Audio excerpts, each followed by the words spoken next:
Hey guys, so this is an addendum to the challenge we were given. Yeah, this is after the fact. Yeah, I just wanted to kind of explain the premise. So there seemed to be a heavy emphasis on fly fishing. So I'm not sure if they do that to throw us off as to where we're going or anything like that. But there was a heavy emphasis on fly fishing, primitively. So basically, if we were given a fly line but no rod, how would we fare? Could we catch anything? And so this is really my attempt to go out there and show them what I could do.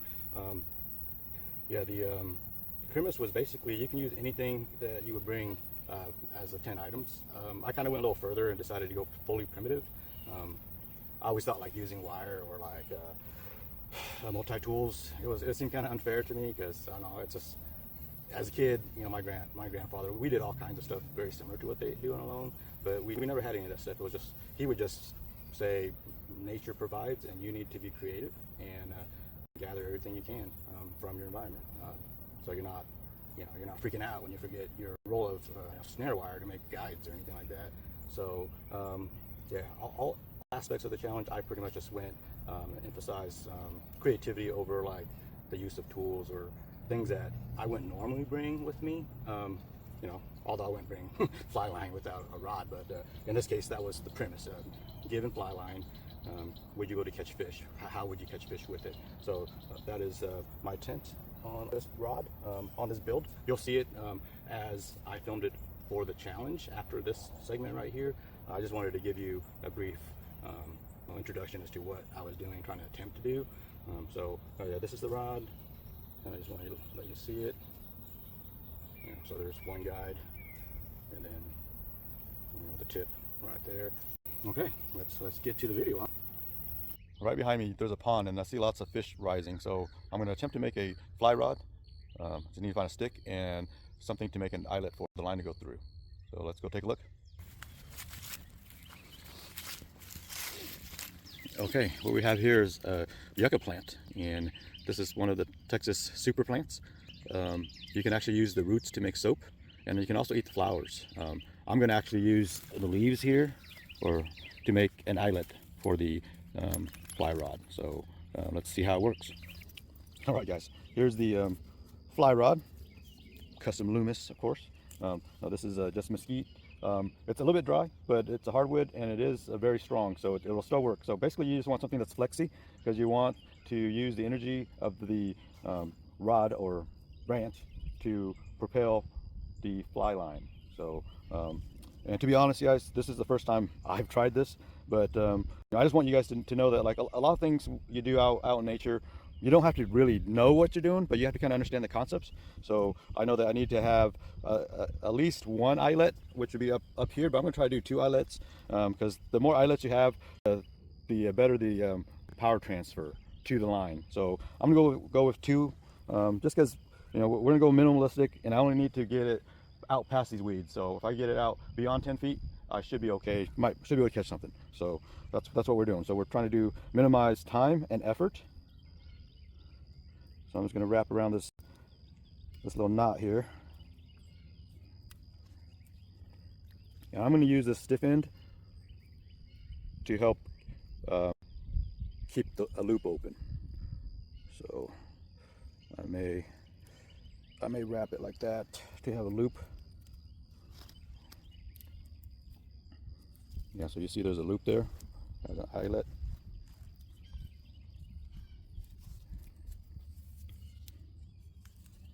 And I've never been good at basket weaving. My grandmother always tried to teach me, but I found it tedious.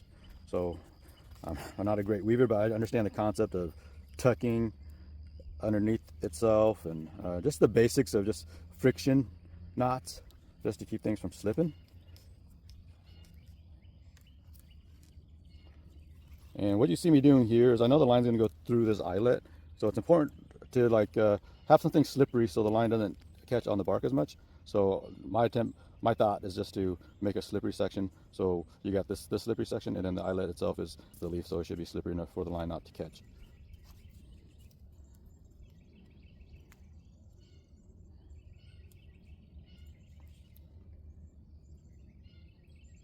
Let's see here. We might run out of leaf here.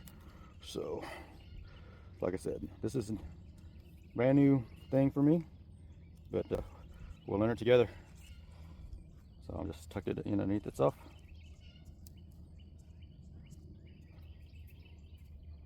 And one more time. That should probably do it, I'm thinking. Okay, come on. Stubby fingers. All right. Come on, get in there. I should have listened to Grandma. Practice a little more. Okay. All right. I want to do at least one more knot to keep it from slipping, because there's going to be a lot of force going back and forth, so it would be nice. Now my leaf is splitting apart. Okay. See if I can tuck it. I need to find a good place to tuck. Okay, I'm going to cut that split in just because it's making it hard for me to tuck it. Okay, I think that'll do it. Yeah, so if you're having difficulties because something's not exactly right, it's best to just fix that issue instead of trying to fight it. So I fixed the issue of that split end causing me problems with tucking this end. So let's see if I can get that in there. Okay, let's loosen that up.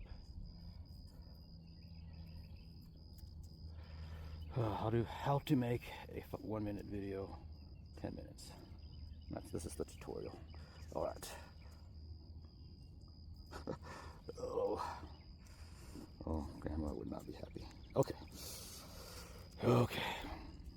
And that is not pretty, and it's very amateur, but I don't care. It'll work. As long as I think it'll work.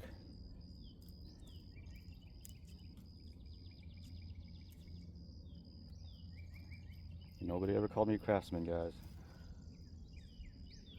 Function over form. Okay.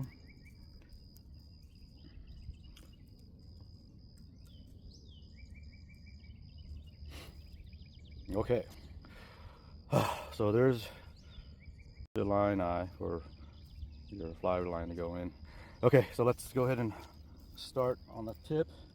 Okay, so here we got the tip of the rod, and we're just going to make the top eyelet. And I just broke it off where the fork is because I want to use that to facilitate an easier loop.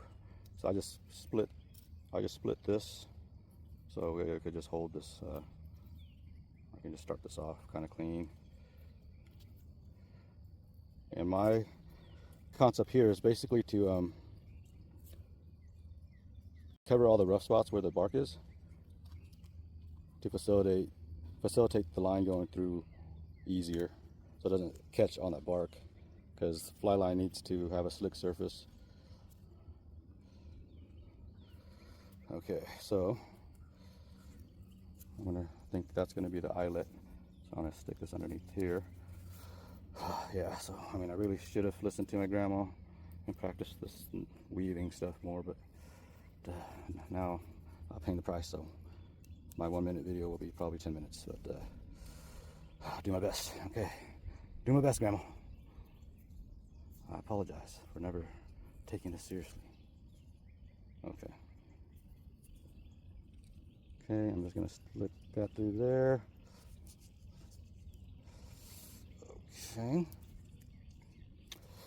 Okay, so there's an eyelet. Let's get to fishing, huh? Did I tell you I hate weaving? Oh, okay, let's see how it works.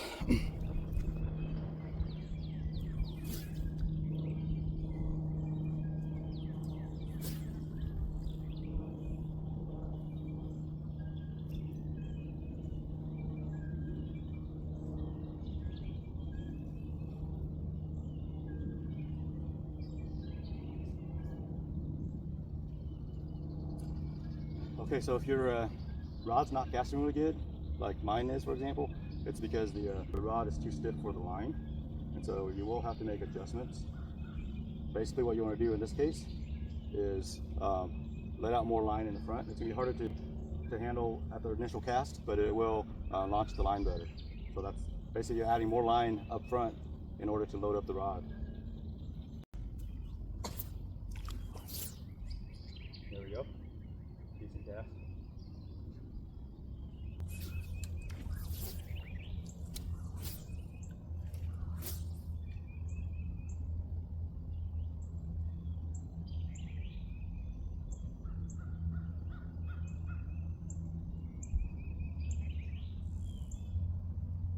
Well, looky here. We got us a little, we'll just need about 100 of these, and we should be able to have breakfast. Just 99 more. No, I'll let him go. This is for, we'll let this little guy survive another day. All right.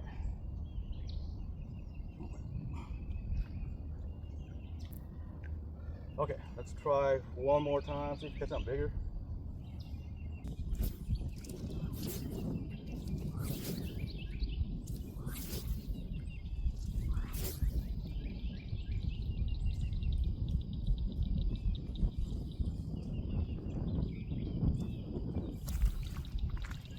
All right, got another little guy. Looks like the same guy. Okay. All right. That's pretty fun, guys. There we go.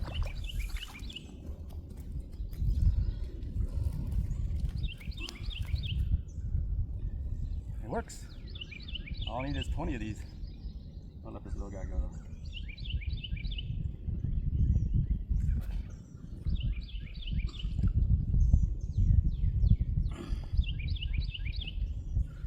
Let's try one more here.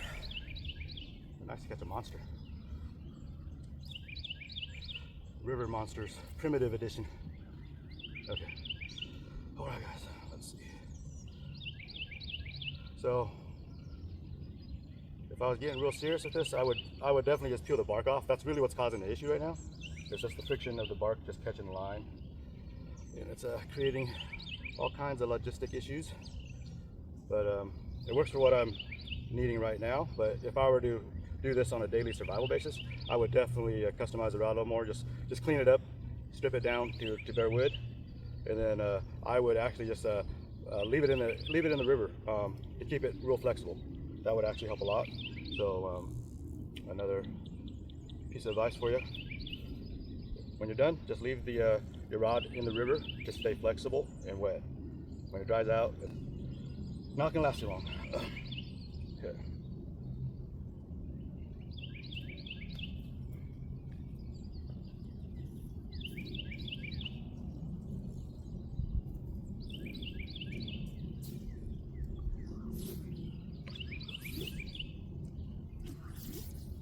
There we go. That's a good cast. That's what I want.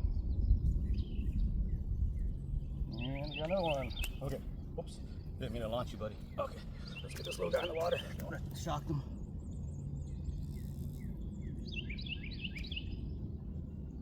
And I'm just using a little nymph imitation.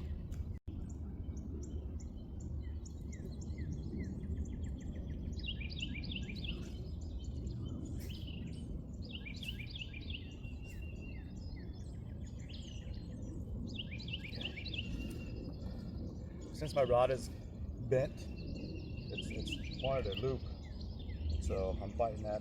But if you were to watch your rod, you can tell like which way you need to hold it. So I need to hold it in the way that the loop is not tying itself up. Okay.